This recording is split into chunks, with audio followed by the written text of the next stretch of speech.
Nangapoda ang tagapagtaram kan Office of the Civil Defense Bicol na si Gremel Alexis Nas sa mga biyaheros na dayon na muna magpasiring sa mga pantalan sa rehiyon nga ni dayon na makasabay sa mga stranded na pasahero na inabutan ng suspension kan biyahe darakan bagyong Christine.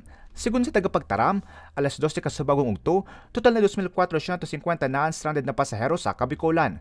752 kainian nasa Tabaco Port, 272 sa Piodoran, 14 sa Pasacao Port, 12 sa Verac Port, 51 sa Masbate City o Mobo Port, 3 sa San Jacinto Port, 1,143 sa Matnog Port, 191 sa Pilar Port, asin 2 sa Bulan Port.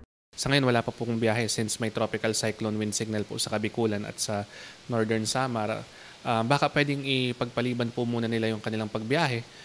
Apwara sa mga biyahero, 150 naman ang bilang kan stranded ng rolling cargoes, 5 ang vessels samantang 25 ang sakayan pandagat na parehyan trust na nagsirong o nakashelter.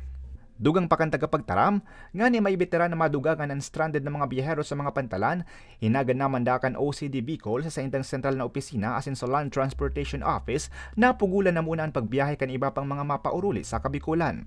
Nagpalabas na rin po tayo, sir, ng advisory nung Sunday pa lang po for LTO and LTFRB para sa cancellation ng land travel. And also at the same time, continuous naman po yung pakikipag-usap natin, especially sa mga response agencies, lalo na kung may mangailangan ng tulong sa local level, ay mabilis nating maibibigay yung pangangailangan nila.